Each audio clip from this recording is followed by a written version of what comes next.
The ultimatum.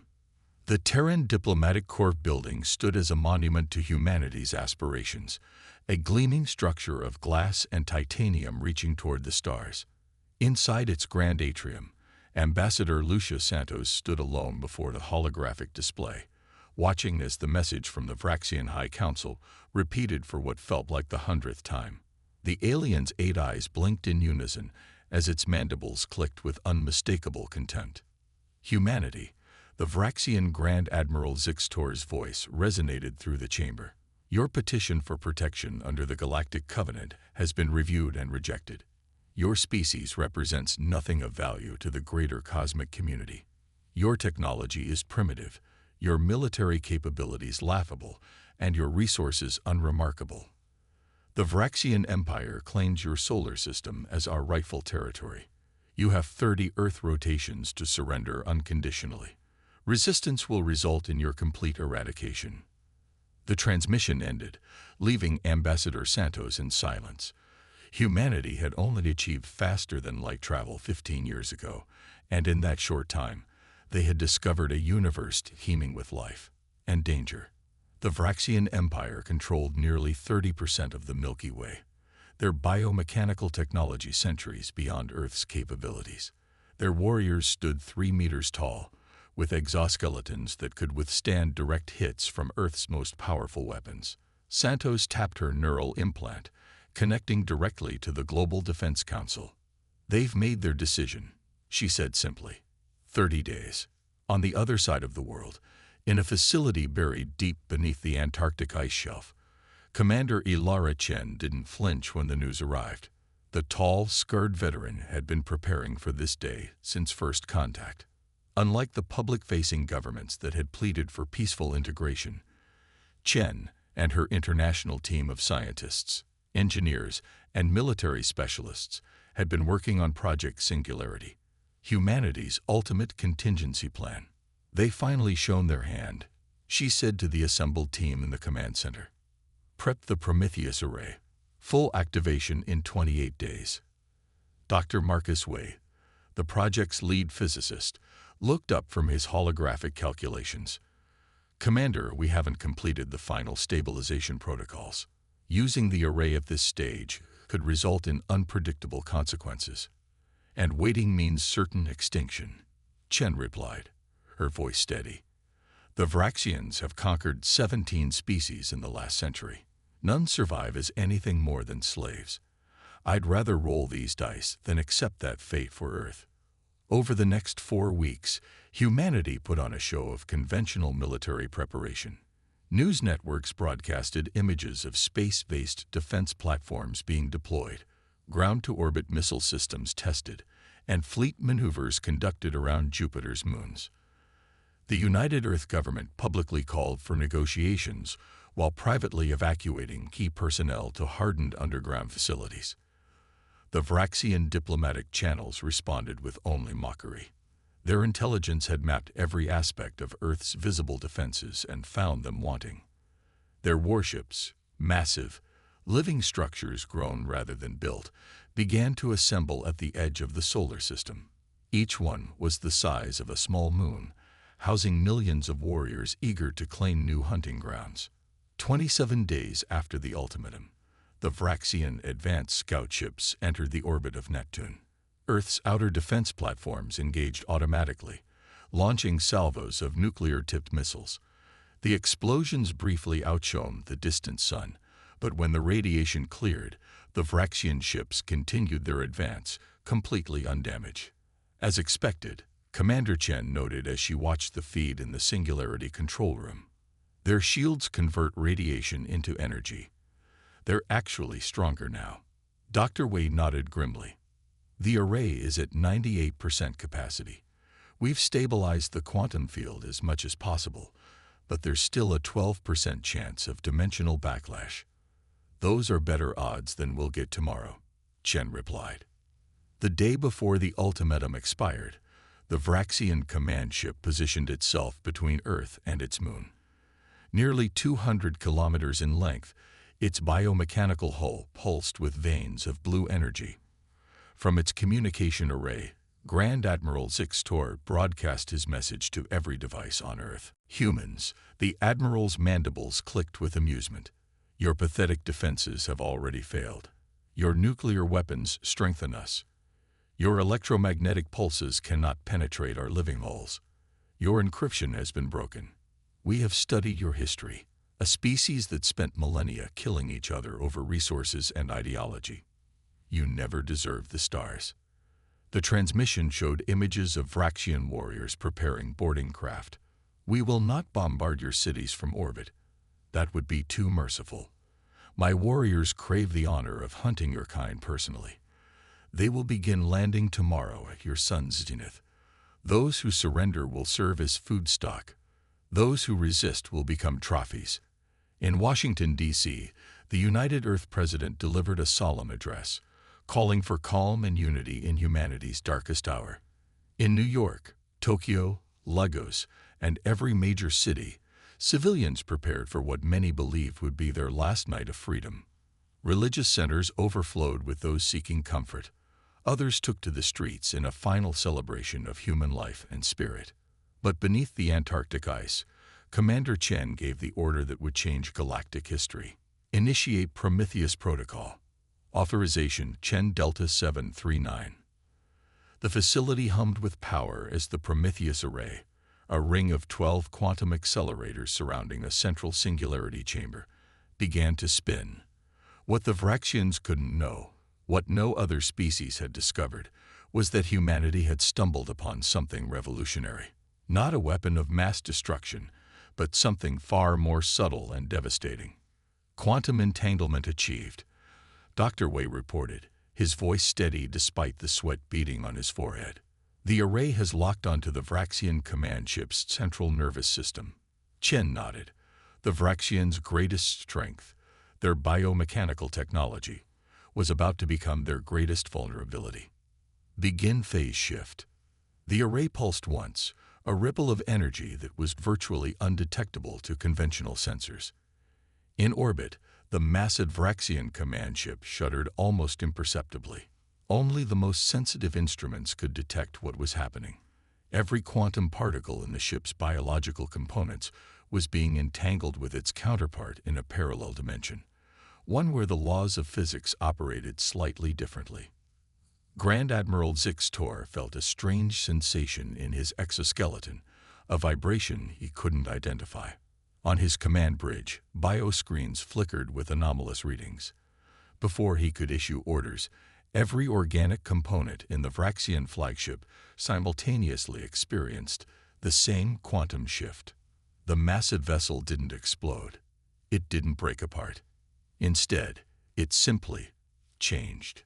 Its molecular structure, reconfigured as quantum states, resolved themselves according to laws of physics from another dimension. The once mighty warship transformed into something that could not exist in our universe, and then collapsed into itself, creating a temporary microsingularity that winked out of existence within seconds. 143 Vraxian warships, containing over 12 million warriors, disappeared from Earth orbit in an instant. In the Antarctic control room, stunned silence gave way to cautious celebration. The Prometheus array had performed beyond their most optimistic projections. Dr. Wei stared at his readings in disbelief. "We didn't just disable their ships," he whispered. "We've established a quantum link to their entire network. Every Vraxian vessel, every colony, their homeworld. They're all connected through their hive consciousness." Commander Chen understood the implications immediately. "You mean we could?" We nodded slowly. "With one more activation, we could do to their entire civilization what we just did to their fleet." The celebration died away as the weight of this power settled upon them. Chen looked around at the faces of her team, scientists and soldiers from every nation on Earth, and saw the same question in their eyes. What kind of species were they going to be? "Get me the Security Council," she said quietly. "Humanity needs to make a decision." The Reckoning. The emergency session of the United Earth Security Council convened in the bunker beneath Geneva as reports of the Vraxian fleet's disappearance spread across the globe. 24 representatives from Earth's nations sat around a circular table, their faces illuminated by the holographic projection of Commander Chen in the center. "Let me be absolutely clear," Chen explained, her voice echoing in the chamber. "We now possess the capability to eliminate the entire Vraxian civilization with a single activation of the Prometheus Array. Every colony, every outpost, their homeworld, all of it." High Chancellor Amara Okafor of the African Union leaned forward. "And you're certain they can't replicate this technology and use it against us?" Dr. Wei appeared beside Chen in the hologram. "The quantum principles we're exploiting are unique to Earth's position in the galaxy. Something about our solar system's specific gravitational signature enabled this discovery. The Vraxians literally couldn't have developed this technology in their region of space." "What about the other species they've subjugated?" asked Premier Zhang of the East Asian Confederation. "Would they be affected?" "No," Wei responded. "The quantum entanglement is specific to Vraxian biomechanical systems. Other organic life forms would be unaffected." The room fell silent as the implications settled. Humanity, the newcomers to galactic society, suddenly held the power to eliminate a civilization that had terrorized the galaxy for centuries. "We should strike immediately," General Williams of the North American Alliance argued. "The Vraxians have exterminated entire species. They came here to enslave or kill us all. They've earned this." Ambassador Santos, who had been quietly listening, finally spoke. "If we do this, we become something else. Not defenders, but executioners of billions. There must be another way." The debate raged for hours. Outside the bunker, humanity waited. In homes and shelters across the planet, people huddled around communication devices, knowing their fate hung in the balance, but unaware of the moral choice their leaders faced. In orbit, the remaining Vraxian ships had retreated to the outer solar system, their command structure in disarray after the loss of their flagship and Grand Admiral. Their biomechanical systems registered something they had never encountered before: fear. Finally, after 18 hours of deliberation, the Security Council reached a decision. Commander Chen received her orders and returned to the Antarctic facility with a heavy weight on her shoulders. "Target the uninhabited moon of the Vraxian homeworld," she instructed her team. "Make it precise. Make it visible." Dr. Wei calibrated the array, his fingers dancing across holographic controls. "This will drain our quantum reservoir by 80%. We won't be able to make another strike of this magnitude for at least a year." "One should be enough," Chen replied. The Prometheus array activated again, this time focusing its quantum entanglement on a specific celestial body over 20,000 light-years away. Unlike their previous strike, this one was designed to be seen. In the Vraxian home system, their largest moon, a barren rock nearly the size of Mars, experienced the same quantum shift that had claimed their fleet. For a brief moment, the moon glowed with impossible energies as its molecular structure rewrote itself according to alien physics. Then, in full view of the 9 billion inhabitants of the Vraxian homeworld, their moon collapsed into nothingness, leaving only a debris field that rained harmlessly into space. Chen opened a channel to the retreating Vraxian ships. "This message is for whoever now commands the Vraxian forces. What you just witnessed was the complete quantum dissolution of your home system's primary moon. We targeted an uninhabited body as a demonstration of restraint, not weakness." She paused, allowing her words to translate through their systems. "Your fleet has witnessed our capability firsthand. Your homeworld has now seen it as well. We can target any Vraxian biomechanical structure anywhere in the galaxy. We choose not to eradicate your species today, but make no mistake, we will defend ourselves." The response came 12 hours later. The new Vraxian commander, a secondary admiral named Krilvor, appeared on communication channels across Earth. "The Vraxian Empire acknowledges your unexpected capabilities." The admiral's mandibles clicked with what humans would later learn was the Vraxian expression of extreme distress.